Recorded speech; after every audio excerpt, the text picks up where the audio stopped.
Bonjour à tous et bienvenue sur un nouvel épisode, le 16e épisode du podcast Productive Action, le podcast productif pour les gens qui veulent l'être.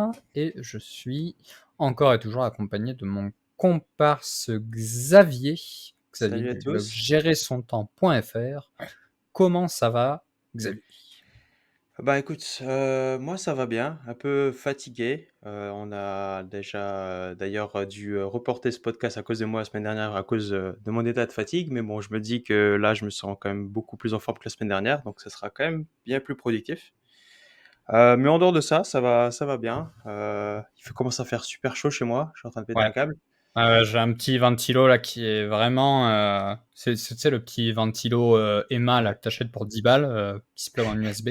J'avais que ça ouais, pour, la canicule dernière, genre j'étais mort ouais. mais là du coup il me sert, comme ça d'appoint, pour quand je travaille. En vrai, Ça aide, s'il est pas là, enfin je suis ça aide. déjà, un peu sanctifié de par mes auréoles, si tu vois ce que je veux dire, en tous les cas, mais bon, Mm. voilà, ça permet de limiter la casse. Ah moi je me suis changé juste avant de venir, donc ça ne veut pas dire qu'à la fin de l'hypothèse, il n'y aurait pas des oreilles aussi, hein, parce que je commence vraiment déjà à avoir chaud là, mais bon. Et toi, C'est comment ça, ça va, tout Hugo? le jus de cerveau. Bah, écoute, moi ça va plutôt bien, les beaux jours commencent à arriver, la fête de la musique, est passée, c'était plutôt cool. J'ai fait un 10 Oui, c'était kilomètres la semaine aussi, dernière. le week-end, dernier, le dimanche. C'était sympa. Donc voilà, comme c'est un peu la mode de courir et tout, je le place comme ça, on sait jamais, hein, voilà, s'il y a des gens qui s'intéressent à ça, hop là, on prend l'audience. Moi, Non, mais je j'ai aussi juste derrière moi des petits trucs, ah ouais, quart de t'as mis le marathon. dossard et tout. Ah oui, ouais, toi, t'es un Ouais, peu c'est quart sur, de marathon, hein, donc ah, quart c'est de 12 ah, kilomètres. j'ai Hein. pas vu. Ah ouais, ouh, Non, tu un non, petit non. filou, toi. Moi, Ouais, j'aurais caché, moi. ouais. J'aurais fait un petit coup de Photoshop ou de machin. Non, mais sinon, Personne ça ne va l'aura très fait. bien. Et bah, écoute, je suis ravi de faire cet épisode qui va être lié à quelque chose que j'ai appris dans le milieu professionnel et qui me sert sur certains aspects au quotidien dans mon travail, mais travail salarié, mais aussi pour Time Booster, puisqu'on va parler des méthodes agiles, notamment d'une en particulier appliquée à un entrepreneur, un freelance, un coach, un solopreneur, enfin voilà, toutes les personnes qui finalement travaillent dans une équipe très réduite, voire tout seul, et qui parfois sont un petit peu perdus quand il s'agit de trouver une organisation pour soi en fait, parce que bah, j'imagine que pour beaucoup de gens, déjà ils sont salariés, et où ils sont passés par la case salariat, en tout cas, de par un stage, de par une première expérience, et cetera. Et ce que tu apprends en termes d'organisation dans les moyennes entreprises, PME ou les grosses boîtes, L'Oréal, LVMH et tout ça, c'est peut-être pas forcément ce que tu devrais appliquer à toi dans ton projet personnel. Je sais pas C'est ça. comment est organisée ta boîte, toi, parce que c'est un fonctionnement qui est beaucoup par projet, et cetera. Mais est-ce que tu fais par exemple de la planification sous forme de Gantt? Donc on vous renvoie Non. à nos épisodes précédents. Ouais. Non, pas Euh, du tout. Moi, bah, du coup, c'est assez particulier puisque comme je gère mes propres clients, en fait, j'ai quasiment aucune interaction en fait avec mes collègues, à part quand il y a des bugs sur la plateforme. Ou quand on a des tips pour que j'ai à donner à mes collègues qui font exactement le même métier que moi. Mais derrière, je fais en fait, par contre, je bosse mes projets avec mes clients et j'ai pas vraiment besoin d'avoir un truc trop complexe puisque c'est quasiment toujours les mêmes projets en fait appliqués. Bien sûr, les projets sont toujours un peu différents, mais la globalité est la même. Du coup, on utilise même des templates. On a juste en fait un template Asana avec mes tâches, une en dessous de l'autre, en fait, sous forme de liste, tout simplement. C'est vraiment le plus basique qui est possible. Et après, je pourrais. C'est trop peu pour faire un Gantt, puisque les tâches, comme si je suis quasiment le seul à les faire, bah, du coup, c'est vraiment une tâche après l'autre. Ça sert à rien que j'essaie de voir quel est peut-être le chemin les critique de cette tâche. Le interactions, chemin critique, il est là de tâches base. Il y a aucune, parallèles, ouais. voilà. Donc OK. non, on a vraiment, en quasiment rien de cette façon, quoi. Après, je sais que mon équipe de développement, ils bossent énormément avec justement les méthodologies agiles pour les nouveaux développements et cetera. C'est quelque chose qui est, ultra connu pour le développement justement. Mais là justement tu parlais aussi, de grosses entreprises. Moi je me rends compte que parfois en discutant avec des gens qui sont justement dans des grosses boîtes, heu, je trouve ça impressionnant le fait qu'ils aient aucune organisation. En fait, ils arrivent à bosser sur leur truc, mais ils ont aucun, par exemple, outil de gestion de projet. Ils vont pas utiliser de Gantt. Bon, c'est des projets, je te parle pas de la planification nucléaire comme toi tu le faisais à un moment, ou planification de ce genre de choses qui ont besoin d'énormément de planification de projet, quoi. Mais je te parle dans les métiers un peu managériaux. J'ai l'impression, quand je parle avec des gens, qu'ils ont aucun outil en fait de gestion de projet. Ils sont obligés de tout faire par eux-mêmes, quitte à utiliser des spreadsheets ou des tableurs Excel dans des grosses boîtes. Je suis ultra choqué quand j'entends ça, parce que dans les petites boîtes, je comprends, c'est cher.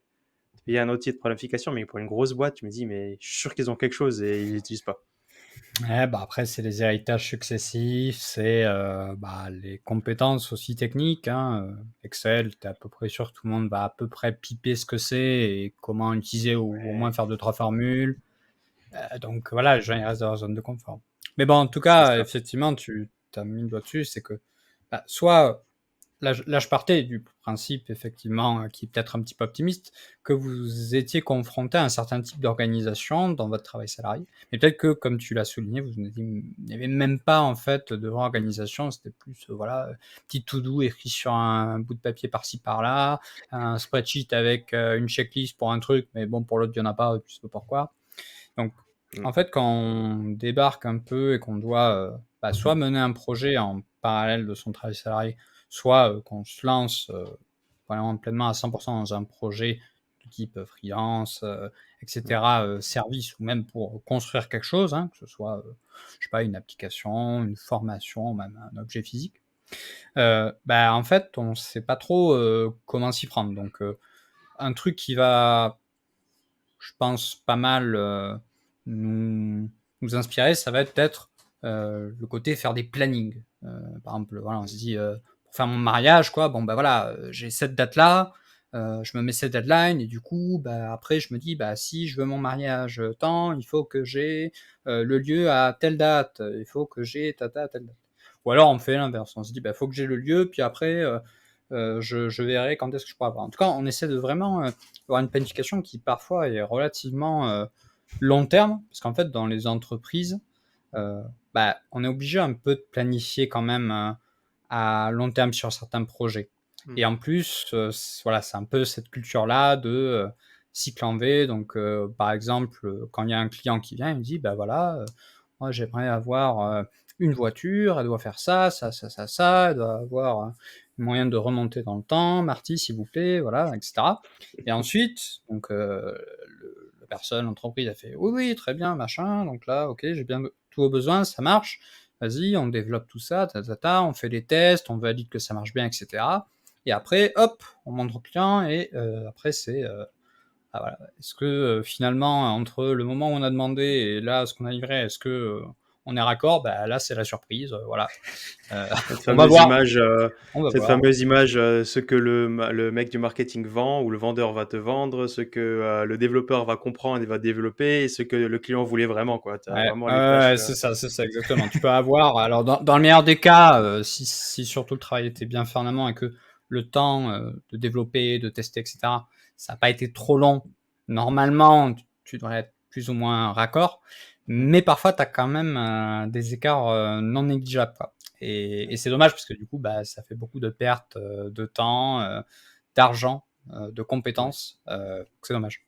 Donc il y a une autre approche, en fait, qui, s'est développé, alors tout d'abord dans le milieu, informatique, qui, est courant des méthodes agiles. Donc je vais pas forcément rentrer trop dans le détail, hein, de ce qu'on a, mais on va dire que un des méthodes les plus représentatives de, celle-ci, c'est, Scrum. C'est un peu, l'équivalent du football pour le sport. Donc sport, c'est méthodes agiles et le foot, Scrum et en gros, cette méthode-là, le postulat, c'est si je reprends la métaphore de la voiture, c'est de se dire, bah, ok, monsieur client voulait une voiture qui fait machin et tout ça. Bah, écoutez, là, qu'est-ce qu'il vous faut en premier lieu comme vraiment spécificité, Ouais. fonctionnalité Quel est ton de fou, ça va besoin être prioritaire? ah bah, en fait, ça va être, d'abord, il faut que je puisse me déplacer autrement qu'avec, mes petits pieds. OK, ça marche et donc du coup, 1re fois, ce qu'on va faire, c'est qu'on va filer un vélo au type. Donc le mec, OK, c'est bon, il peut au moins naviguer de A à B. Ensuite, ça va être: «Ouais, mais du coup, le problème, c'est que je pédale, puis après je sue, puis du coup j'arrive au travail, je suis dégueulasse, machin». OK, ça marche, vas-y, on rajoute une batterie. OK, vélo électrique, ça marche. «Ouais, mais du coup, le problème, c'est que, moi, si je veux aller vraiment loin le week-end, bah, c'est pas pratique quand même le vélo et tout». «OK, OK, Ou vas-y, on te s'il file, pleut? ou s'il pleut, machin, donc vas-y, on te file une moto, puis après, voilà, parce qu'il pleut, machin, ah bah en fait, on va quand même mettre un capot, donc ok, on va te mettre une voiture, puis après, on va rajouter une suspension, etc., etc., pour aboutir à, bah voilà, la voiture idéale qui saute.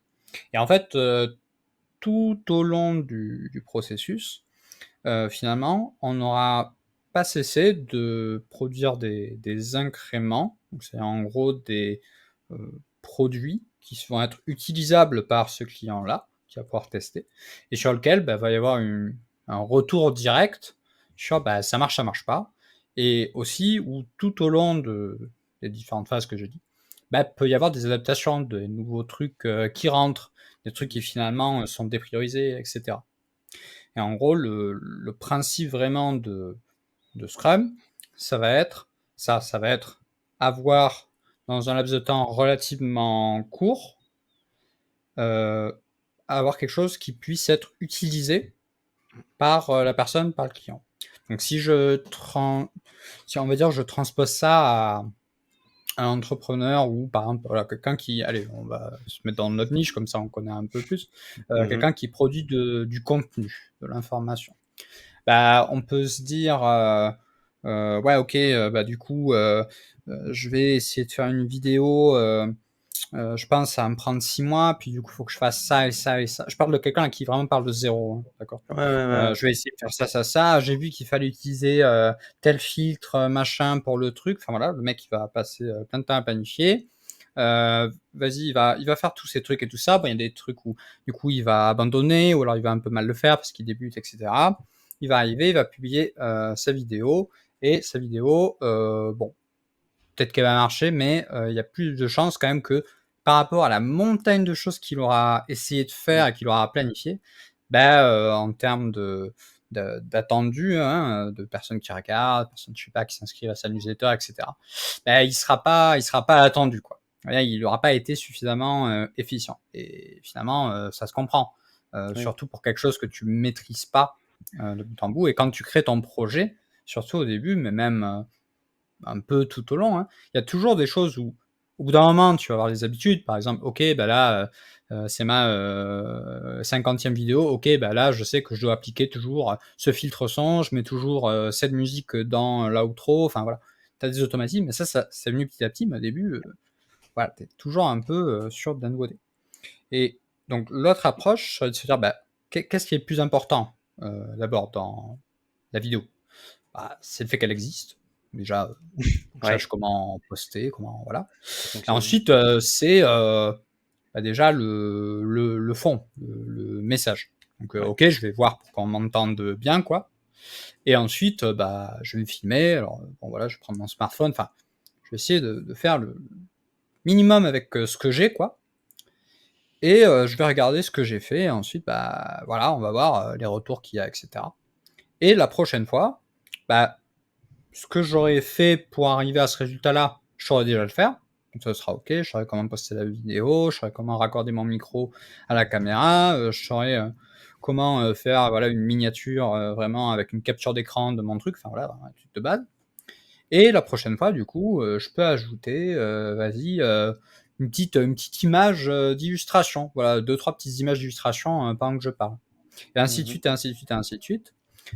Jusqu'à finalement, bah, arriver à quelque chose qui soit, un peu plus, professionnel, ou pas d'ailleurs, hein, parce que parfois on peut se dire: «Bah, finalement, moi je veux rester dans un truc, tranquille et tout ça», et peut-être même tu vas plutôt essayer de réduire le temps que tu mets à faire tout ça. Mais en Mmh. tout cas, tu vas être dans quelque chose de beaucoup plus itératif, beaucoup plus vivant et où du coup tu vas pouvoir prendre en compte des feedbacks beaucoup plus facilement. Donc c'est ça en fait pour moi l'avantage de cette vision-là de l'organisation dans le cadre voilà, d'un projet personnel ou alors d'un poste de freelance, etc. C'est que en fait on est face à des gens qui ont du temps, un certain temps, et une certaine somme d'argent, mais la qualité qu'ils veulent atteindre, ou le périmètre en tout cas voilà, qu'ils veulent couvrir, c'est pas forcément si défini que ça, tu vois. Mmh. Si tu commences un projet perso, tu vas plus te dire, bah, moi, mon projet perso, je pense, je peux y dédier 4 heures par semaine.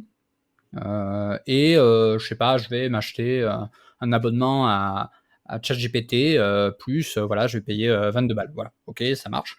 Et après, tu vas essayer de voir jusqu'où ça peut te mener Ouais. en étant dans ce cadre-là. Puis après, tu peux un peu faire varier, etc. Et le problème, c'est du coup, si tu fais dans la version, la première version, la version plus entreprise, c'est que tu vas essayer de partir d'un périmètre et d'une qualité donnée. Tu vas prendre une vidéo de Squeezie, tu vas te dire, vas-y, faut que je fasse Je les veux mêmes faire ça. transitions, le même montage, le même machin. Ouais, ouais. Et du coup, tu vas potentiellement investir un temps et un argent considérable, mais qui du coup vont, tu sais pas en fait combien de temps ça va te prendre, tu sais pas combien d'argent potentiellement ça va te coûter aussi. Et là, du coup, ça peut vraiment te décourager de fou. Alors que si tu t'es dit, bah là, je vais passer tant de temps, je vais payer tant, et on va voir ce que j'aurai, et qu'à chaque fois, finalement, bah, tu donnes de plus en plus efficient et que tu améliores la qualité, ce Mmh. processus est beaucoup plus sain et beaucoup plus naturel, surtout quand tu es tout seul, en fait, surtout quand tu es tout seul, et maintenant une petite équipe, Ouais. pour moi.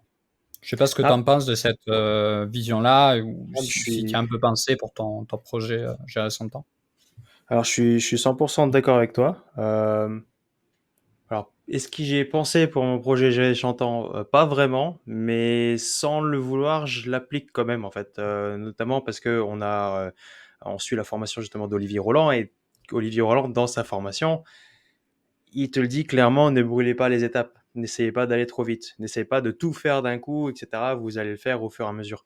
Actuellement, je suis dans une passe où je suis en train d'attendre justement de pouvoir arriver au niveau suivant parce que considère que la phase sur laquelle je suis n'est pas encore, je la maîtrise pas assez ou j'ai pas encore avoir les résultats voulus, quoi. Donc j'attends. Donc indirectement, je le fais quand même sans même y avoir pensé. Après, je suis 100% d'accord avec toi sur le fait que généralement, oui, si tu commences à tout vouloir planifier et vouloir faire trop, tu vas déjà tomber dans le perfectionnisme. Du coup, tu vas vouloir vraiment trop en faire et c'est ça que tu vas déjà perdre beaucoup de temps et aussi te décourager beaucoup plus vite. Mmh.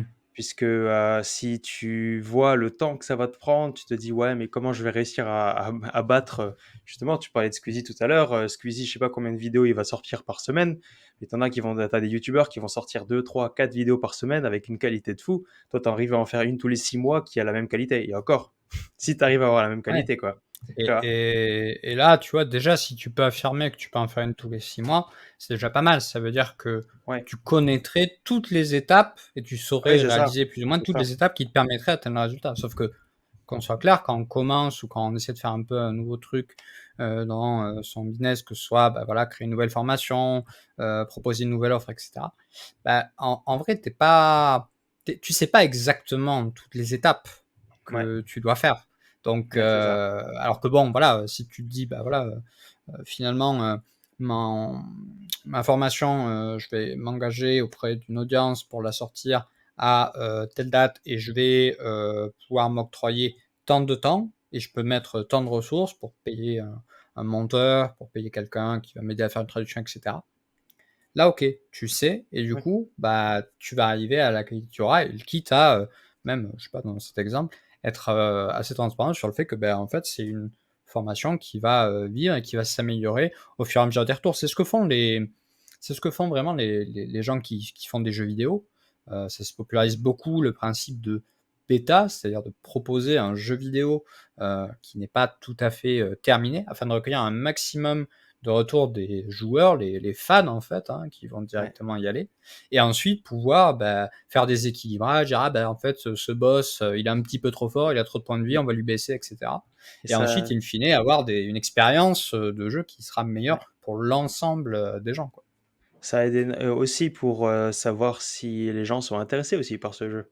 Tout à fait, Oui, mais tout si à même fait. si la bêta, tu la lances et qu'au final, il y a certaines personnes qui ont démarré, ils ont essayé et ça a jamais fonctionné, bah, je sais pas si tu vas vouloir vraiment continuer à perdre ton temps à continuer à développer, le reste, si personne ne va l'acheter derrière, quoi. Oui, c'est ça. C'est-à-dire que l'avantage, effectivement, sur les retours, donc c'est peut être des retours pour optimiser, améliorer, mais ça peut être aussi des retours qui visent à totalement switcher. Se Mmh. dire, par exemple, bah là, en fait, j'ai fait, je sais pas, 4-5 vidéos React, ça n'a pas trop fonctionné, enfin en tout cas il n'y a pas trop de vues, etc. Enfin en plus les analytics et tout, tu peux un peu analyser, etc. J'ai lu les commentaires, voilà un petit peu de qualitatif, bon c'est pas ouf et tout. Par contre là, quand j'ai fait ces tutos là, je vois qu'en fait c'est pas mal et tout. Ah et en plus ça m'a pas pris trop de temps, etc.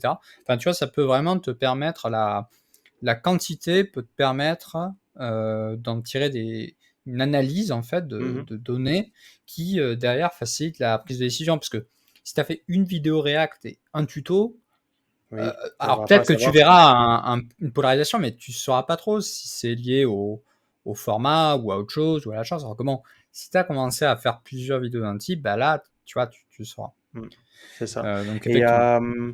il y a un truc qui marche aussi bien sur ça, là, tu parles justement de vidéos, mais ça bah, en gros, ça marche aussi sur les vidéos, mais en Mmh. gros, si vous regardez, votre youtubeur favori, vous allez regarder sa toute première vidéo qu'il a sur YouTube, qui doit Ouais. probablement encore être là.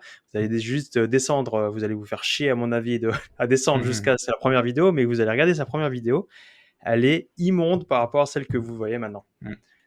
Et entre-temps, il y a eu justement tout ce processus d'amélioration, mais la première vidéo qu'il a fait, il s'est vraiment concentré sur le contenu pour avoir quelque chose, ce qu'on pourrait appeler le produit minimum viable en fait. Ouais, tout à Voilà, fait. il veut parler de ça et ça m'a d'autant plus surpris dans mon entreprise, puisque mon entreprise, on vend une application en fait pour les congrès et je peux voir un peu les archives et j'ai vu l'application à quoi elle ressemblait il y a 10 ans quand l'entreprise elle a été démarrée, ça a Mmh. rien à voir avec maintenant et c'est incroyable l'étape, le le le le temps qu'il a fallu pour arriver là. Donc maintenant, c'est clair qu'avec la nouvelle technologie, c'est bien plus simple d'arriver à un contenu qui est bien plus qualitatif plus rapidement, ça c'est clair. Hem, mais tout le monde démarre toujours avec, un contenu qui est, relativement même pas si qualitatif que ça. Tant que le Mmh. message, le contenu ou, la ce que tu parlais tout à l'heure, le produit minimum viable, le besoin réel, le premier besoin est rempli, en fait. Donc là, maintenant, le plus important, c'est réussir à déterminer quel est ce premier besoin C'est avant de ça, pouvoir continuer. c'est ça, tout à fait. Donc voilà, je pense que c'était nécessaire, voilà, c'était un peu pour saisir un peu la philosophie qu'il y a derrière. Mmh. Donc là, maintenant, ce que je propose, c'est de rentrer un petit peu plus dans le niveau juste en dessous, qui va être les 4 principes et les 5 valeurs liées à Scrum, et comment, du coup, on peut les relier à notre situation quand on veut entreprendre un projet, à côté d'un travail salarié ou à 100%, à son compte. Et ensuite, on va voir en termes vraiment d'habitude, finalement, Mmh.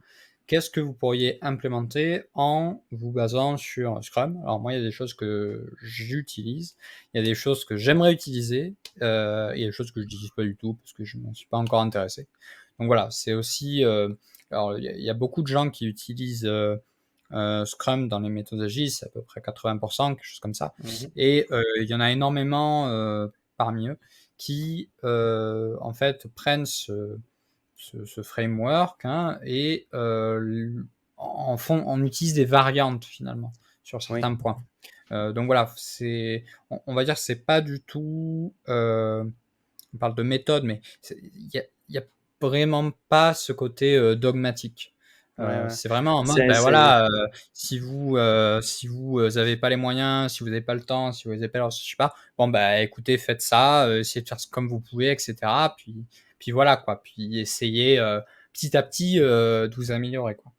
c'est ça. Bah, je pense que c'est un peu même la philosophie derrière cette méthode, en fait. La méthode agile, pour moi, je vois plus agilité, flexibilité, en fait, dans l'utilisation de cette méthode, quoi. Ouais, ouais, bah, effectivement, bah, si on prend sur les méthodes, agiles, donc si on remonte au manifeste agile, qui a été créé, dans les années, je sais même pas combien. Attends, je vais regarder, est-ce que je peux trouver ça? Ouf. Je peux te le Nanana, trouver si tu 2000 veux. ah 2001, 2001. Oui, là. Ouais. Donc, qui est arrivé en 2001. Vous tapez Agile Manifesto, c'est un site web qui est vraiment dégueulasse.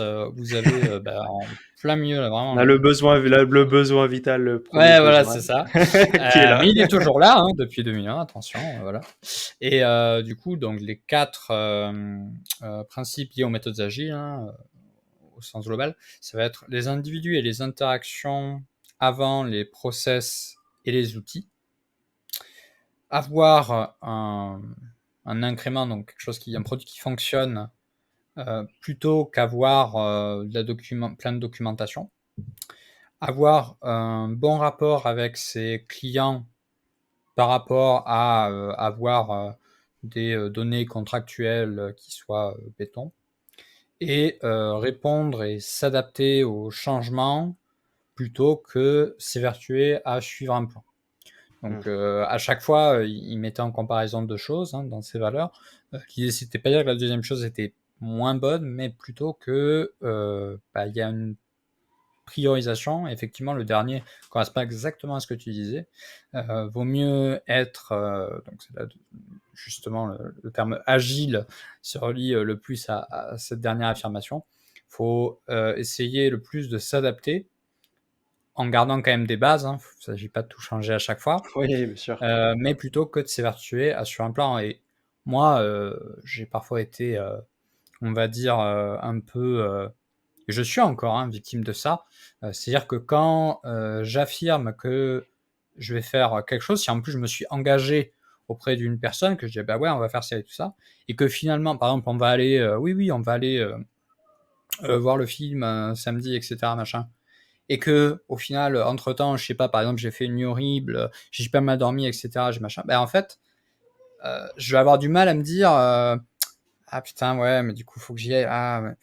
J'aimerais bien décaler, mais en même temps, je lui ai dit, et du coup, on a prévu d'y aller ensemble, machin. Mmh. Et du coup, il y a des chances que j'y aille, alors qu'en fait, la personne, elle aurait été totalement OK de décaler à la journée d'après, où j'aurais été mieux. Mais je sais pas, j'ai vraiment ce truc-là, un peu de, si quand je m'engage dans la voie, c'est Tu dois dur continuer jusqu'au bout, ouais. Mmh. de dévier. Ouais, j'ai un peu l'envie de me dire, ah non, j'y vais. Ah, je me plante, c'est pas grave, j'y vais, je finis le truc, j'analyse pourquoi je me suis planté, puis après, je referai. Mais tu vois, alors que en vrai, je pourrais changer avant. Bon, voilà, je donne ce petit exemple-là, mais c'est vrai que par exemple, moi Ouais, mais j'ai ça bossé. s'applique dans la vie de tous les jours aussi au final, Ouais, je voilà, pense que c'est c'est ça. ouais, une philosophie même de pensée même, j'ai envie de te dire, C'est ça, essayer tout à de fait. d'être agile.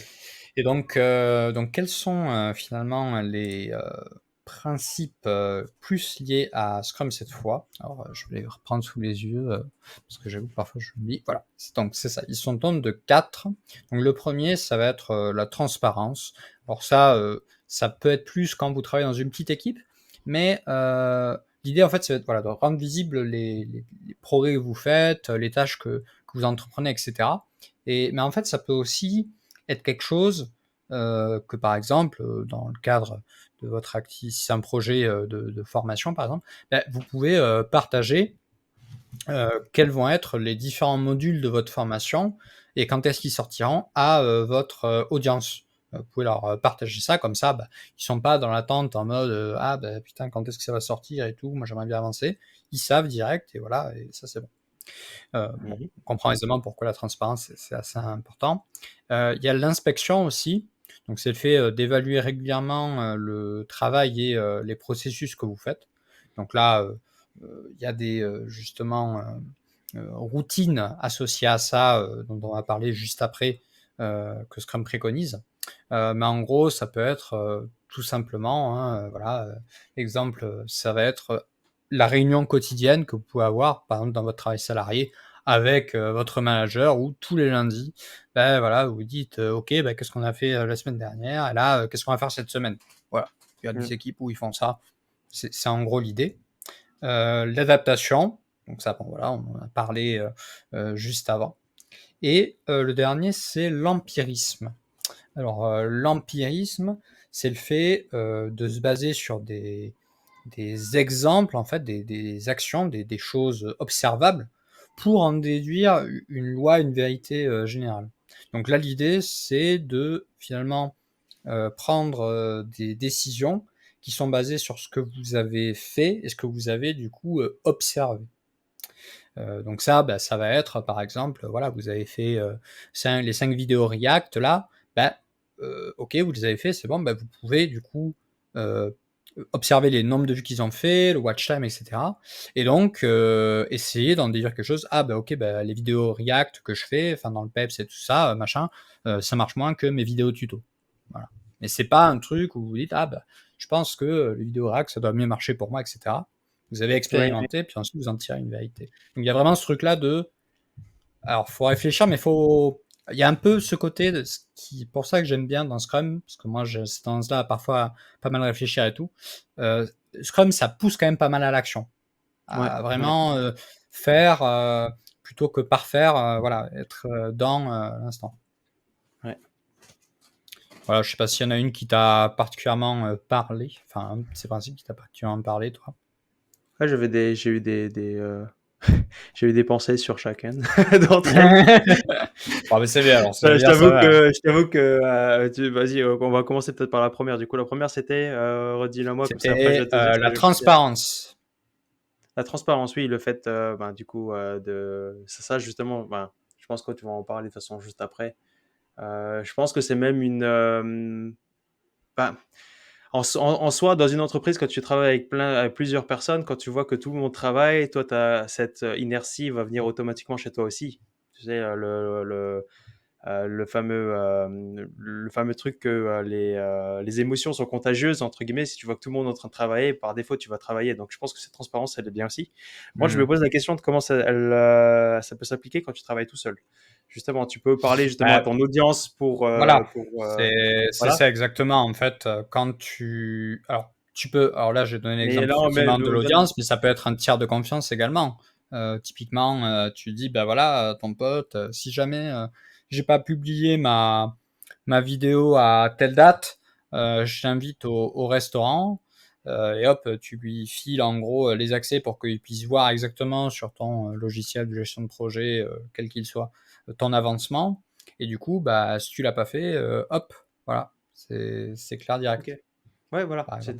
C'était juste parce que tu donnais l'exemple justement que pour une personne qui avait déjà une audience, mais on n'est pas forcément. Ben, il y a certains de notre audience qui n'ont pas forcément d'audience également pour l'instant et qui démarrent uniquement sur un nouveau projet. Du coup, Mhm. je pense qu'effectivement, être transparent et en parler autour de toi avec à ta famille ou à tes amis qui sont proches, et justement te donner même des petits challenges comme ça en te disant justement, il faut absolument que je publie la vidéo avant samedi.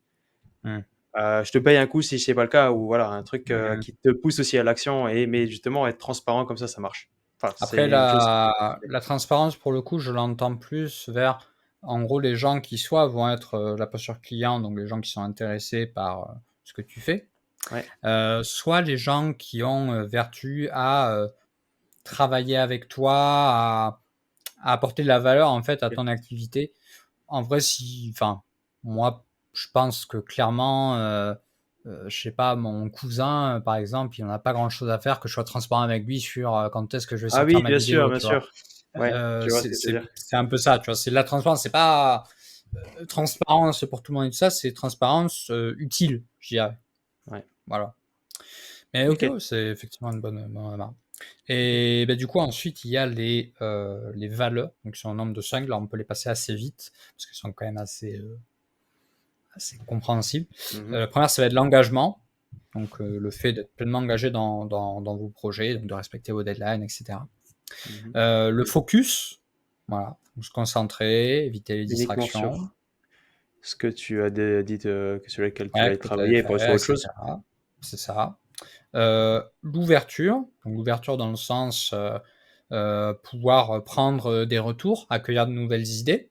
Ça ne veut pas Mmh. forcément dire toujours aller vers les nouvelles idées et avoir le syndrome de l'objet brillant, mais ça veut dire être capable d'accueillir ce genre de choses, même parfois quand c'est le fond est pas ouf, ou même parfois quand le fond est ok, mais dit de manière un peu brute de décoffrage, voilà. La vidéo, elle est dégueulasse. Bon, OK, mais encore, Mais encore, dis ouais, dis-moi en plus, dis-moi en plus, ouais. dis-moi en plus. Voilà. Le respect, donc de son travail et de celui des autres, voilà, ça c'est un truc Enfin, assez on dit pas global. aux gens, «Ta Ça vidéo est peut être dégueulasse», justement. Ouais, ça peut être ça. Non, mais après, ça va être, là, pour le coup, ça va être plus, sur, bah, typiquement, ça peut être, en fait, ça peut être vu de plusieurs manières, mais ça peut être, par exemple, quand on est tout seul, un peu sur son projet comme ça, de respecter son temps. C'est-à-dire respecter, le fait que, voilà, vous dites: «Bah, je vais, faire ça pendant un temps», OK, mais je vais pas, je sais pas, mettre mon couple en péril, ou je vais Oui. pas m'épuiser, professionnellement, par rapport à ce projet-là. Je me mets des limites, claires par rapport à mes temps de travail. Bon, ça peut être assez, c'est voilà, sur le fait de savoir, reconnaître les limites et les poser, et bah, si jamais, ça dépasse, pouvoir, se recadrer, quoi. C'est surtout ça. Mmh. Et la dernière, valeur, ça va être le courage. Donc c'est le fait de pouvoir, bah, prendre des initiatives, tenter de nouvelles approches et bah, du coup aussi, accepter de, en sortant de sa zone de confort, commettre des erreurs. Bon, ça c'est si voilà, si vous connaissez un petit peu, si vous vous intéressez au domaine personnel, bon, là encore, c'est un truc, courage qui, se résonne pas mal avec pas mal de principes. Mmh. Voilà. Et donc, une fois qu'on a dit, tout ça, mais d'abord, j'avais oui, est-ce que pareil, est-ce qu'il y a une de ces valeurs qui, pour toi, a un écho particulier? Alors moi le ça m'a Focus? juste fait penser pour le alors je pense plus le focus effectivement. Par contre, j'avais juste un petit, truc à dire par rapport au courage. Je m'attendais vraiment pas à ce que dans une méthodologie Scrum, qui est évidemment une autre méthodologie qui est, pour une entreprise, un truc comme ça, enfin pour pas forcément entrepreneuriat, mais qui peut être appliqué justement pour, dans beaucoup d'entreprises. On avait cette notion de courage quand même, tu vois? Voilà, je sais que sortir de son zone de confort, effectivement, ça me parlerait plus que courage. Après, en soi, c'est la même chose. Non, sinon, ouais, je pense, celle qui me parle le plus, ce serait plus la notion de focus, justement, parce que je pense que tu ne peux pas arriver à quelque chose si tu travailles sur 10 000 choses à la fois. D'où encore, cette nécessité de définir le besoin, la chose, en fait, sur laquelle tu veux vraiment travailler, celle qui va t'apporter le plus de valeur, pour que tu puisses te focus là-dessus et pas sur autre chose. Mmh. Faut pas te Voilà, il faut être, comme tu dis, ouvert, ou comme, la méthode le dit, du coup, ouvert à d'autres idées, sans forcément, faire en sorte de travailler sur tout à la fois. Mmh. Ouais, c'est ça. C'est ça, bah, ça peut typiquement dans le cadre professionnel, cumuler focus et ouverture, ça va être, par exemple, se dédier un temps, un bloc de 1 heure et demie, 2 heures pour traiter une tâche de fond et se dédier en fin de matinée un créneau pour, lire ses mails, par exemple, Oui, ou pour, répondre à un client. Voilà, donc c'est à la fois avoir, heu, eu son temps de focus machin, mais aussi, bah, voilà, avoir, une ouverture sur le monde, mais sur un temps dédié. Voilà, pour cumuler les 2. c'est ça. Et ça, bah, justement, pour pouvoir faire en sorte que ça cohabite, c'est là que le respect est important parce que, bah, si, le client, il peut vous appeler pendant votre créneau, de 1 heure et demie, 2 heures super focus, bah, finalement, votre créneau, il a pas tant de valeur que ça, quoi. Mmh. Donc l'idée, C'est c'est de pour faire ça, je pense, respecter ce temps-là. pour ouais, c'est ça, et la meilleure façon de faire, et je parle connaissance de cause, puisque, moi j'ai énormément de clients qui peuvent m'appeler à n'importe quand. C'est justement de mettre des limites directement et d'être ouvert, enfin d'être direct, en fait, avec, le client, de leur dire: «Voilà, ne m'appelez pas appelez-moi uniquement si c'est une question de vie ou de mort». Enfin, pas vraiment de vie ou de mort, mais que ça soit une question de, une vraie urgence, quoi. Ne m'appelez pas si, Mmh. la couleur du truc là, elle est pas bonne, comment je fais pour la changer, quoi? Peut-être tu peux m'envoyer un Ouais. email, je pourrais te répondre assez facilement, quoi, mais, Ouais, tout à fait. parce que Ouais, j'ai tout à eu fait. des clients, et j'en ai encore actuellement, qui sont comme ça, qui adorent passer par le téléphone. Ce que je déteste, puisque ça ne laisse déjà aucune trace. Tu arrives pas à savoir, en fait, voilà. Derrière, le téléphone, bah, ce que j'aime bien faire, c'est m'organiser avec mes emails. Le téléphone, tu peux pas vraiment t'organiser. Enfin, tu pourrais, mais il faudrait que j'aille moi-même aller chercher la tâche, créer la tâche spécifique par rapport à ça. Enfin, bref, délégué. Je tergiverse. Je m'éloigne du On a sujet. compris. N'appelez pas, que personne n'appelle Xavier si vous avez son Voilà, numéro, j'aime pas ça. effacez-le, il ne vous répondra pas ou alors il va vous répondre, ça va le saouler. Voilà, envoyez-lui un mail. Ah, Voilà. voilà. Donc du coup, bon, une fois qu'on a dit ça, bon, c'est bien beau. Déjà, on est rentré un petit peu plus dans l'esprit de la méthode. Maintenant, qu'est-ce que vraiment propose Scrum de manière pratico-pratique pour arriver à être à la hauteur de ses valeurs et de ses principes. Donc, l'idée, déjà, ça va être de différencier. Alors, dans Scrum, il y a 3 rôles distincts que vont être le Product Owner, le Scrum Master et les développeurs, développeurs au sens de ceux qui produisent. Hein. Initialement, ça a été surtout dans les milieux informatiques, donc bon voilà, il y a un peu ça qui est resté. Donc en gros, le Product Owner, c'est la personne qui est en interface directe avec le client pour saisir son besoin, qui va notamment prioriser les tâches qu'il y a à faire pour le reste de l'équipe. Voilà, c'est lui qui s'assure en fait que le pourquoi soit bien compris et partagé par tous. C'est lui qui porte quand même le projet. Si on fait voilà, une petite comparaison, mais qui n'est pas très aimée par ceux qui utilisent le framework Scrum, c'est un peu voilà, le chef de projet. Enfin, c'est ce qui s'en rapprocherait peut-être le plus. Mais bon, c'est quand même une Oui, c'est organisation lui assez qui va différente. prendre les décisions quand même. Lui qui va prendre les décisions sur dans quelle est la direction, on va dire, du projet. Ouais, sans Il de va choix. pas être chef de projet en soi enfin, moi je vois dans ma tête, je me dis qu'il va pas effectivement être chef de projet puisque c'est pas lui qui va donner de deadline. Enfin bref, il va donner la direction du projet sur quoi vous devez travailler sans forcément en fait Hmm. influencer sur d'autres points en Ouais. fait que le En fait, chef de projet va. voilà, son maître mot, c'est qu'en fait, voilà, il est responsable de ce qu'on appelle le product backlog. Alors, c'est un gros mot juste pour dire la liste, la to-do list. Enfin, la liste des idées, en fait. Des choses que vous aimeriez faire. Voilà. Et que vous allez essayer C'est de ça. prioriser. Donc, c'est lui qui est responsable de ça. Ensuite, vous avez du coup le Scrum Master. Le Scrum Master, c'est celui qui est le garant des processus et du coup du bon fonctionnement de l'équipe. Donc c'est un peu celui qui va être à la fois un peu la personne qui va rappeler les règles quand ça dévie un peu, etc. Les règles bien sûr sur lesquelles tout le monde s'est entendu. Et c'est la personne aussi qui va être un petit peu c'est un peu comme le coach finalement, le coach de l'équipe qui peut même faire du 1v1 avec des personnes pour essayer. Alors c'est pas un psy, hein, mais disons que parfois il peut y avoir quand même des notions un peu très proches justement du relationnel, mais aussi bien de l'aspect organisationnel. Et ensuite, il va y avoir les développeurs, donc ça, c'est ceux qui font la chose. Donc vous allez devoir, si vous êtes tout seul, réunir ces 3 casquettes en même temps. Et donc ça, concrètement, qu'est-ce que ça veut dire ça veut dire que vous allez vous inscrire dans une certaine forme d'organisation. Cette organisation, elle se base sur une mesure de temps qui est appelée sprint. Alors, voilà, c'est directement en lien avec la course. C'est effectivement assez rapide puisque un sprint, ça va être en gros 2 à 4 semaines de travail. Encore une fois, vous pouvez adapter, mais en tout cas, le framework donne cette temporalité-là.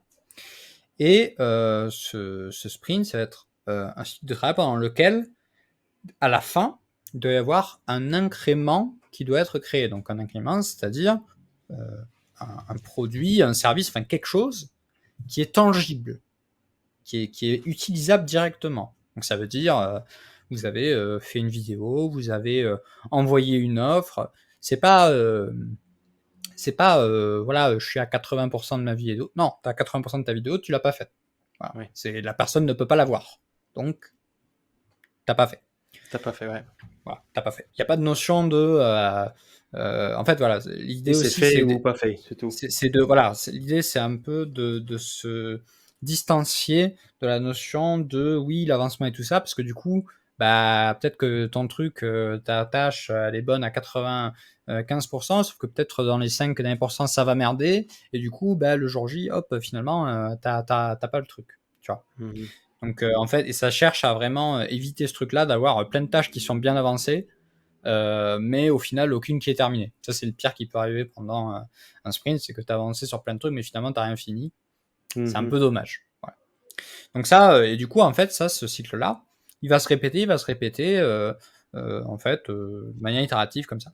Et à chaque sprint, il va y avoir un objectif, en fait, dédié. Donc, par exemple, ça va être, bah voilà, produire une vidéo qualitative, tu vois, ça peut être ça. Et du coup, ensuite, dans les tâches, bah, il va y avoir peut-être trouver un monteur vidéo. Voilà. Mmh. Va y avoir peut-être télécharger Adobe Premiere Pro.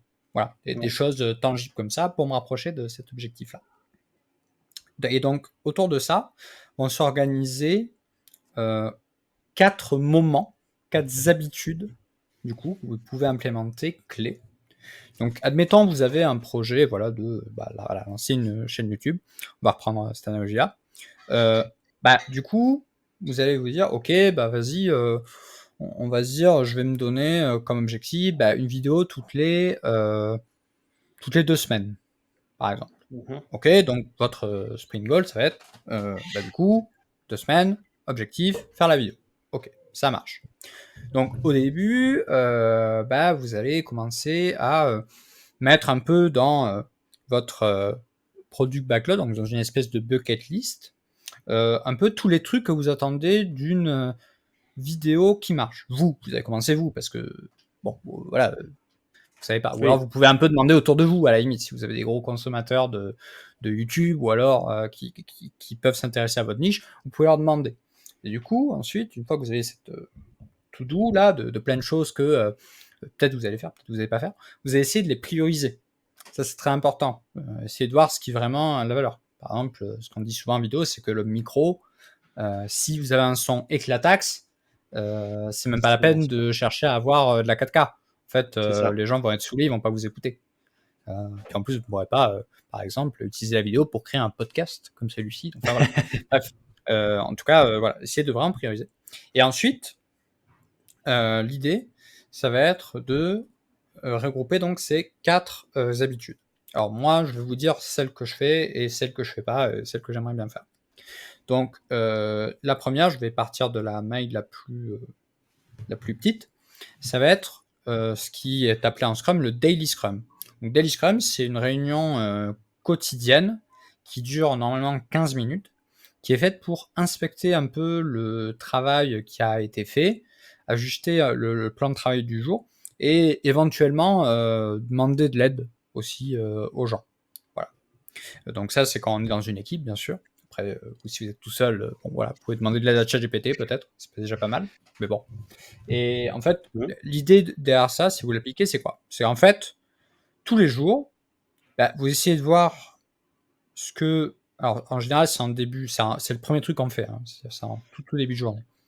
En gros, c'est vous regardez par exemple votre to-do list que vous avez fait la veille, vous regardez les 2-3 tâches les plus importantes de votre journée, et vous essayez de voir, ouais, du coup, ça marche, je dois faire ça, hier je devais faire ça, ça avait marché, mais ça pas ouf et tout. Donc voilà, vous faites un peu votre petit brainstorming pour vous mettre après dans l'ambiance dans la session de travail. Moi, par exemple, ce que je fais dans mon travail salarié, c'est que je regarde toujours mon agenda pour voir un petit peu c'est quoi mes moments forts de la journée, on va dire, par exemple Mmh. cette réunion, et je vois aussi les tâches que je vais caler, parce que du coup, je fais du time blocking. Donc là encore, on a fait un épisode dédié qui a été largement présenté par Xavier, auquel vous pouvez vous référer. Du coup, je fais du time blocking sur après les tâches importantes sur lesquelles je vais avancer. Si jamais c'est pas le cas, bien sûr, parce que sinon, en général, en amont, je l'aurais déjà fait. Donc, Mmh. est-ce que toi, ça te parle, cette habitude-là à mettre en place? Alors, pour moi, personnellement, dans le blogging, je la fais pas trop. Mhm. À mon boulot, on l'a fait tous les jours, justement, avec mes collègues. Ok.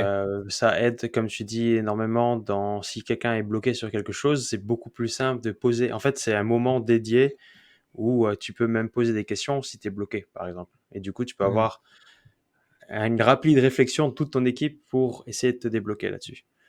Ouais. Tout seul, j'ai ma liste, j'arrive à, j'essaie toujours de démarrer la journée avec une liste des choses que je veux faire, bien sûr, Mmh. mais je me pose pas à me poser les questions en fait Ouais, réflexives sur, ouais. voilà. Effectivement, peut-être que je devrais utiliser ChatGPT pour ça. C'est une bonne suggestion. Peut-être que ça devrait fonctionner, mais je le fais pas personnellement. Toi, du coup, Ouais, ça pourrait. Après, pour être honnête, ça, c'est un truc justement que je fais pas ouais, et que je ressens pas forcément trop d'intérêt parce qu'actuellement, comme mon projet, je l'ai en parallèle de mon travail, en fait, bah, du coup, on va dire ma tâche sur laquelle je suis, elle change pas des masses, on va dire forcément d'un jour à l'autre. Si ouais, j'avais, par exemple, là, je suis en train de faire le montage d'une vidéo, bon, ben voilà, ça se fait sur plusieurs jours pour moi, comme j'y dédie pas 8 heures une journée. ouais, Par contre, si jamais j'étais à 100% sur Time Booster, là, je me tournerais plus mhm. volontiers vers ça. Parce que ça permet de justement donner un cadre à la journée. Sauf que finalement, comme Oui, moi, ma journée, elle est déjà cadrée par mon travail salarial, bah, disons que ce qui reste à cadrer, bah, c'est finalement assez peu. Donc, ouais, je ressens pas trop le besoin de faire ça. Mais si vous êtes vraiment à votre compte de A à Z, ça peut être pas mal de vous poser. Alors avec votre équipe si ouais, vous en avez, mais sinon, même tout seul et se dire, bah voilà, c'est quoi les trois tâches de la journée que j'ai marquées hier, ou alors si je les ai pas notées, je me les note. Ça va être un peu quoi, à quoi, c'est quoi la gueule de ma journée. Enfin voilà, c'est pas mal. Ensuite, donc si on fait une maille un petit peu plus haute, ça va être la, qu'est-ce que je veux dire? Oui, la sprint review. Donc là, sprint review, alors ça c'est plutôt en début de sprint, donc c'est au tout début. mhm, Bah, l'idée, ça va être tout simplement de, heu pardon, la sprint review, le sprint planning, excusez-moi, je confonds les choses. Ça va être donc l'idée, ça va être de planifier ce que vous allez faire durant, votre sprint au début. Donc par exemple, bah, vous voulez, créer la vidéo, donc là, comme j'ai dit, vous allez vous dire: «Bah, OK, bah, cette fois, je vais, du coup, avoir un micro, tourner la vidéo avec ce micro-là, me filmer avec, mon téléphone, ça apprendre comment, poster une vidéo sur YouTube, poster la vidéo». Voilà. ouais, Et du coup, y a rien d'autre, on reste sur ça. Ensuite, bah, du coup, une fois que ça, ce sera bon, vous l'aurez maîtrisé et cetera, vous pourrez reprendre votre product backlog, donc votre un petit peu, to do, idée à faire et cetera. Vous aurez priorisé et prendre: «Ah bah, c'est quoi le truc que j'ai dit que je devais faire, pour améliorer? Ah oui, c'est, mettre des, insertions d'images et de vidéos pour rendre le truc plus dynamique. OK, ça marche. Ça effectivement, ouais, c'est assez efficace apparemment, j'ai vu des youtubeurs qui en parlaient et cetera. Vas-y, je le fais pour le prochain, pour celui-ci». Voilà, ça va être ça l'idée. mhm. Ce qui est assez, logique. Il faut bien sûr que ce soit en accord avec l'objectif que vous avez défini, pour, À la base, ce ouais, sprint-là. Voilà.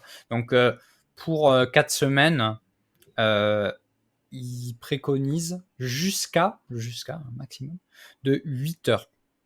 Donc en soi, une journée entière pour planifier, 1 mois de travail. Donc ça, bien sûr, c'est ouais, quand on est dans une équipe. Alors les équipes, Scrum, c'est en général jusqu'à 10 personnes.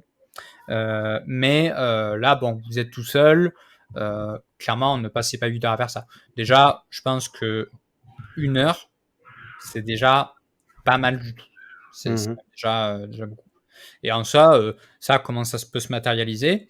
Vous avez un Kanban, par exemple, vous utilisez Notion, vous utilisez Trello.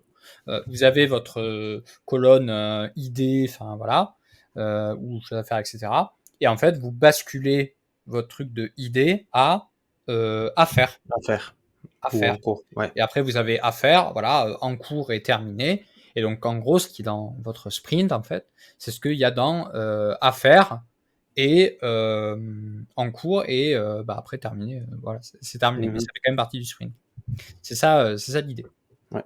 Je pense que Heu, c'est, je pense que c'est super utile en fait d'utiliser mmh cette mh. méthode, ou en tout cas, ces sprints, puisque on a cette notion justement encore une fois de focus, où tu vas te focus uniquement par les choses sur lesquelles les choses que tu as à faire pendant cette semaine, pendant ce mois par exemple, ça va dépendre du temps que tu as décidé pour ce sprint. Mais généralement, et ça vous arrivera pour sûr, à chaque fois que vous allez commencer à faire quelque chose, vous allez justement avoir des idées. C'est à ce moment-là que vous allez devoir vous les noter dans cette fameuse colonne idées qui va s'allonger au fur et à mesure, hein, on va pas vous mentir. Après, il y a toujours une méthode Tu peux toujours planifier euh, si l'importance de cette idée. Ce qui est intéressant avec le sprint, c'est que même si tu as cette idée, tu vas pas tout de suite travailler dessus et tu vas justement réfléchir pendant la planification de ton sprint. Si cette idée, après, je sais pas moi, un sprint, après un mois de n'y avoir pas pensé, si elle est toujours valable, est-ce que c'était vraiment une bonne idée ou pas en fait. Donc, tu Hmm. as la possibilité de revenir dessus et de te dire est-ce que je la veux vraiment l'implémenter, est-ce que je la foutrais pas à la poubelle à la place.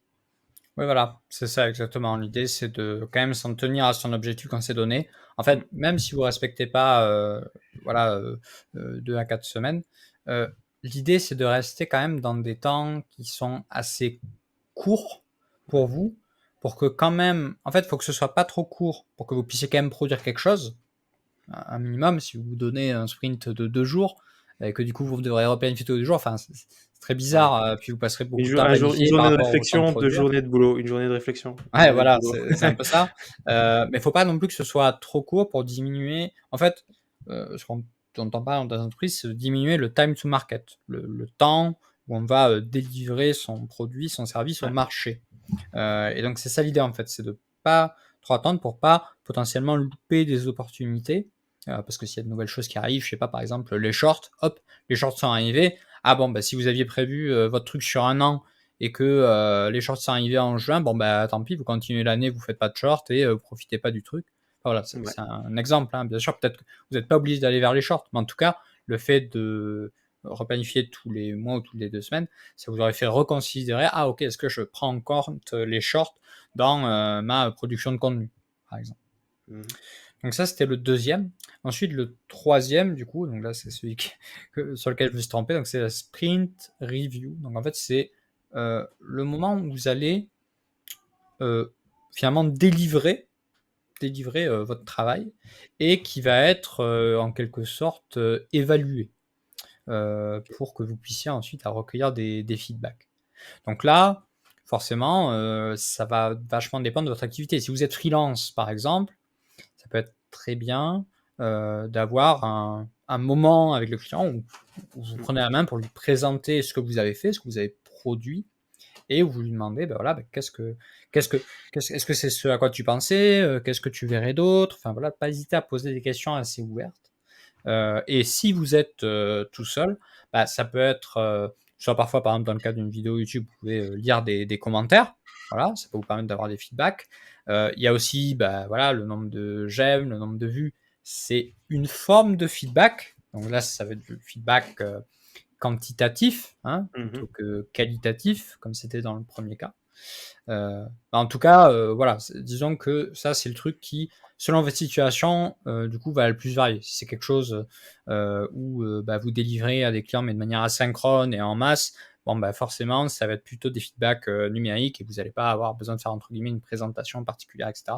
Si par contre, vous proposez un service, surtout en plus en one-to-one, etc., coach ou freelance, bon, ben là, ça va être particulièrement intéressant comme moment. Je sais pas si toi, tu as ce genre de choses à l'issue d'une fin de projet, peut-être un Ouais. retour C'est d'expérience, ouais. un REX pour les intimes, C'est ou un c'est moment où tu présentes quelque chose. c'est ça. C'est une partie, une étape qui est même obligatoire en fait, puisque moi je travaille pas avec la méthodologie Scrum pour ma part, mais je sais que notre équipe de développement l'utilise. Et cette partie de revue, elle me sert en fait à pouvoir faire des suggestions pour améliorer notre produit à notre Hmm. product owner, notre product développeur justement. Alors, tu vois, moi-même, tu vois, je suis un mauvais élève. J'ai un peu dévié parce que, tu vois, là, ce que j'étais en train d'expliquer, en fait, je basculais un peu. En fait, c'est pas le REX, vraiment. Là, ce serait plus dans ton projet, ben, le moment où le projet se réalise, tu vois. Mhm. Mais en fait, là, ce dont je parlais plus à la fin et ce sur quoi tu mettais le doigt, c'est la rétrospective. Donc ça, c'est le quatrième temps. Et Ok. ça, c'est le moment justement où tu mets un peu de côté, voilà, le côté très opérationnel, etc., ce que tu as fait et tout. Tu essaies de prendre un peu de hauteur et de voir quelles sont les améliorations à apporter dans le processus de travail. Mmh. Donc aussi bien voilà les points bloquants améliorés que les choses qui ont très bien marché et qui doivent être reproduites. Donc ça se produit normalement juste après la sprint review, mais c'est 2 temps qui sont Ouais. séparés normalement. C'est-à-dire le moment où tu présentes, tu accueilles les feedbacks et tout d'un point de vue opérationnel, et après l'autre temps où, après si tu tout seul, non, mais tu accueilles les feedbacks, mais plus organisationnels, tu vois? Ouais. Qui sont un peu plus, tête haute, ou alors, toi-même tu te demandes: «Bon, là, finalement, je suis pas allé à l'anniversaire de Roger pour finir cette vidéo. En fait, ça m'a rendu un peu triste. Je sais pas, peut-être que du coup, moi, je priorise plus les anniversaires. Enfin, voilà, d'avoir un Ouais, truc qui soit un bien peu sûr. tête haute, voilà. Je Mais en vois, tout ouais. cas, c'est à la fin ça, c'est du coup, c'est à la fin de chaque Ouais, sprint. c'est plus une réflexion. Moi, je pense que cette partie, je pense que je délivrerai. Je pense que ce que je viens de te dire avec les feedbacks du Mm. client pour améliorer le produit, je les mettrai quand même sur l'étape 3. L'étape 4, ce serait plus comment moi je vois au final ma relation avec le client, comment moi-même je peux améliorer mes propres process et comment faire en sorte que le client soit plus heureux après, quoi, en fait. Enfin, par exemple. Donc, c'est une partie, comme tu dis, Rex, plus réflexif, où tu vas plus Mm. réfléchir sur comment t'améliorer ou améliorer, comme tu dis, les process pour faire en sorte que le projet ou ton prochain sprint fonctionne bien. Mm. Ou encore Tout à mieux fait, que le premier, quoi. tout à fait, tout à fait. Voilà, donc c'était finalement ces 4 habitudes, ces 4 piliers qui sont liés voilà, au framework Scrum. Donc, alors, je vais mettre le cinquième si on compte le sprint. Donc, le sprint, donc avoir un cycle de travail fixe, voilà, qui soit relativement court mais pas trop, pendant lequel vous allez produire, et à la fin, vous devez avoir quelque chose qui fonctionne, qui est démontrable, quoi. C'est pas une question Mhm. d'avancement, etc. Un sprint planning au début du sprint, vous allez décider quelles sont finalement les choses prioritaires que vous allez prendre de votre backlog, de votre to-do list, des idées, et que vous allez mettre en place là pour ce sprint. Euh, le daily scrum pour en gros tous les jours un peu vous demander qu'est-ce que je vais faire là aujourd'hui, ça va être quoi mon plan de travail du jour. La sprint review où vous allez présenter ce que vous avez fait au monde, voilà, et essayer d'avoir les feedbacks opérationnels. Et ensuite, la rétrospective, sprint rétrospective, où là, l'idée, ça va être d'avoir plus une vision de 360 pour essayer de s'améliorer dans le futur. Donc, moi, d'un point de vue personnel, finalement, ce que j'applique aujourd'hui, qui se rapproche le plus de ça, c'est que tous les mois, j'ai un appel avec une personne qui est aussi est dans la même situation que moi, etc., avec Catel, qu'on a déjà reçu dans le podcast. Et en Mhm. fait, on se fait un peu le sprint planning, sprint review et sprint rétrospective en un, en fait. Ok. C'est-à-dire qu'en gros, on se donne les 3-4 choses qu'on compte faire jusqu'à la prochaine fois où on s'appelle tous les mois. Et en gros, on revient sur ce qu'on a fait en disant ça j'ai moins réussi, ça oui, ça machin. On se parle un peu aussi des autres choses, hein, c'est-à-dire voilà, là, du coup on m'a proposé une opportunité, du coup finalement je me suis ravisé, j'ai fait plutôt ça, etc. Ouais. Et ensuite, une fois que c'est terminé, on fixe la prochaine échéance et on se donne les objectifs pour la prochaine fois. Mhm. Donc pour moi, c'est pas déconnant ce truc-là. Moi, en tout cas, j'apprécie le fait de faire ça. À la limite, ce que moi j'aimerais incrémenter, qui me manquerait un petit peu, ce serait deux choses. La première, c'est le journaling, parce que sur l'aspect, on va dire vision 360, etc. Je pense que c'est quelque chose qui m'aiderait pas mal. Donc avoir une habitude de journaling, même si c'est toutes les semaines, je pense que ça m'aiderait pas mal. Mhm. Même si c'est pas tous les jours comme le daily scrum, mais voilà, d'avoir quelque chose qui soit pas en plus que sur le planning du jour, mais un peu plus global. Donc ça, je pense que ça peut aider, même si c'est pas lié directement à une instance, c'est lié à plusieurs, mais ça c'est quelque chose que j'aimerais bien mettre en place.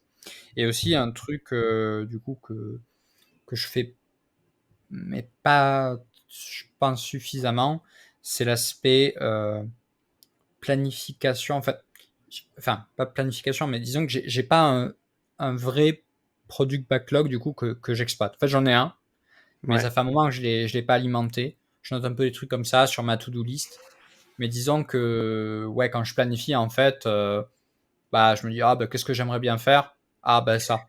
Et en fait, je Ouais. j'utilise pas vraiment ce à quoi j'aurais pu penser il y a X mois, il y a X semaines. Voilà. Donc, c'est les deux C'est trucs assez que j'aimerais bien faire ou remettre, en tout cas au bout du jour pour moi, dans ce cadre-là, par exemple. mmh. C'est assez difficile quand tu es seul, j'ai l'impression, de, réussir à continuellement, alimenter justement ce Mm. backlog et faire en sorte que, Ah, tu restes par c'est contre, quand tu es c'est vrai. avec plusieurs personnes et là justement c'est notre cas avec le podcast, on a concrètement un genre de product backlog qui est, les idées des prochains podcasts qu'on aimerait faire en fait. Oui, Donc ou au moins, on s'est fait une rétrospective, par exemple, à la fin de à la l'année, fin de l'année et cetera, enfin ouais. plutôt au début de cette année-là, en disant, bah, du coup, où est-ce qu'on veut aller avec le podcast, est-ce qu'on change notre stratégie, etc. C'est important d'avoir ces temps-là. Et comme tu dis, effectivement, quand on est seul, c'est plus difficile de tenir ce genre de choses. Mais c'est là où du coup ça peut être d'autant plus important de, même si, parce que typiquement, Catel, elle est pas du tout sur le même domaine que moi, et cetera, mais elle fait quand même plus ou moins la même chose, donc on Ouais. peut quand même se comprendre, hein, un minimum.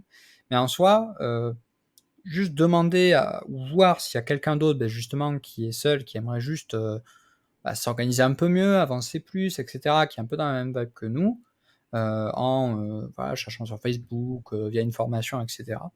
Bah, juste, en fait, il suffit d'une personne pour, bah, dans mon cas, par exemple, arriver à tenir, voilà, une instance, une réunion qui ressemble un peu, au sprint planning, sprint, review et sprint rétrospective.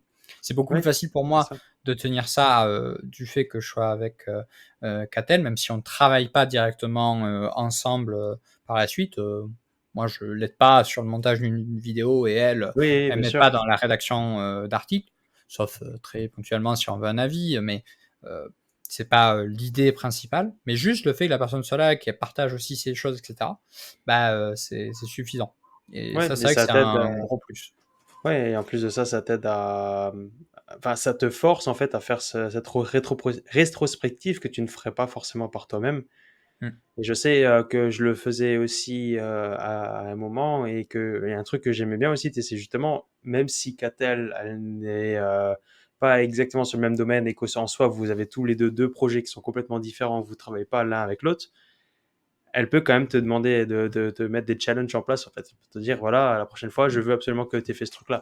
Ce qui va un peu justement avec cette valeur de, c'était quoi, l'ouverture, c'est ça? Le fait qu'il faut s'ouvrir un peu et Oui, en parler au autour feedback, de soi. alors tu as transparence, La transparence, donc là, voilà, ça, effectivement, c'est partager qu'est-ce qui a été réalisé, qu'est-ce qui n'a pas été réalisé. Après l'ouverture aussi, effectivement, au feedback, ça, c'est important, hein. bien Si bien sûr. sûr vous voulez faire ça avec, quelqu'un, heu, assurez-vous que vous ayez le même, niveau, d'ouverture parce que, si vous faites, clasher, quand vous présentez votre truc et tout, enfin, voilà, faut mais à la fois, alors je dis ça, mais en fait, justement, ça va dépendre de votre personnalité parce qu'il y en a qui vont très bien fonctionner, Mmh, sur le fait de se faire clasher en mode: «Beh, ouais, je veux lui prouver que du coup, je peux faire ça» et cetera. Il y en a bien qui ont sûr. besoin de se prendre des coups de pied au cul et il y en a qui, au contraire, ont besoin qu'on leur dise: «Oh, va mollo là, tu déjà à 80 heures semaine sur ton projet, tu peux te calmer, tu peux aller, voilà, faire un petit tour dehors, voir la lumière du jour». Enfin, en fait, voilà, faut s'adapter aussi en Je me fonction sens de bien ça. blanc, Hugo, à ce moment. Ouais, voilà, c'est ça, tu pas de c'est ça. C'est ma Peu de mère, elle m'a dit soleil. qu'elle se faisait un sang d'encre, ça m'a direct fait monter le truc, enfin bref. Ouais. Non, mais oui, voilà. Donc voilà, finalement, alors l'idée, encore une fois, dans ce que je vous ai dit, c'est, si voilà, ça vous parle pas mal, alors déjà, vous pouvez avoir le Scrum Guide, donc qui détaille, la méthode Scrum, qui, sommaire inclus, page de remerciements inclus, fait 14 pages.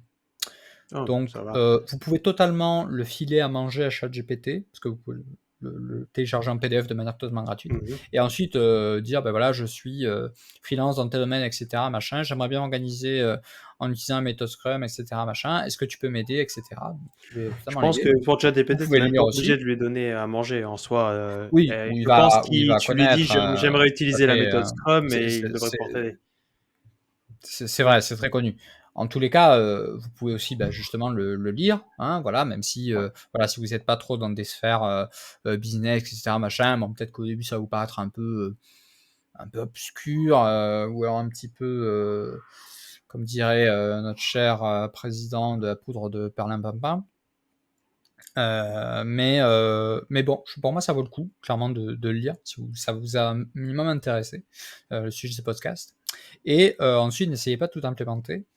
Oui, Déjà, essayez de voir si la philosophie derrière vous parle, parce que moi, je suis quand même assez convaincu que ça s'adapte particulièrement à vous si vous êtes voilà, freelance, coach ou voilà, créateur de contenu, que vous avez une activité, on parlait d'un travail salarié ou, ou à 100%. Mais voilà, faut que vous-même vous en soyez convaincu. Et peut-être que si vous fonctionnez très bien en faisant un Gantt vraiment super léché avec tout ce que vous devez faire, etc., bah, ça vous va très bien parce que vous savez ce que vous avez en tête, etc.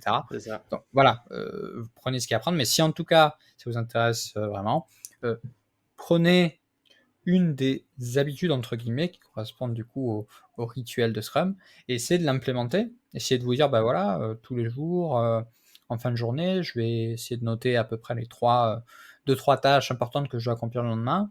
Et le lendemain matin, avant de commencer mon travail, voilà, bah, je me donne un cas, je me dis, bah ok, à 9h, je me lève, je lis ces 3 objectifs, je me dis, ok, bah comment je vais les faire, quand est-ce que je vais les faire dans la journée. Ah là j'ai rendez-vous avec un client, du coup je vais le faire après, machin. Et voilà, par exemple, commencer par ça. Ou commencer par faire, voilà, faire un post sur une communauté sur Facebook pour dire ah bah salut, je veux faire ça, machin. Est-ce que quelqu'un serait chaud pour qu'on s'appelle tous les mois, pour partager, voilà, vous n'avez pas besoin de parler de Scrum, etc. Ça va pas forcément parler à la personne. Vous dites Oui, juste voilà pour s'aider à avancer, s'aider à s'organiser, se faire des retours, etc. quoi. Et vous avancez oui. comme ça. Je pense Voilà. que ça peut être même bien utile justement d'avoir des retours. Souvent, surtout quand tu es bloqué, même si la personne ne travaille pas avec toi, peut toujours t'aider sur à donner juste des idées en fait, simplement. On dit toujours que c'est plus simple de donner des idées ou ouais, de donner des idées à quelqu'un d'autre qu'à soi-même. Donc, avoir quelqu'un en plus pour t'aider comme ça, je pense que c'est bien. Mm. Ouais, ouais, c'est clairement. Enfin, moi, je trouve que c'est un vrai plus en tout cas. Mm. Et voilà, encore une fois, pas besoin d'être 10 000. Déjà, rien qu'une personne, c'est Oui, pas mal.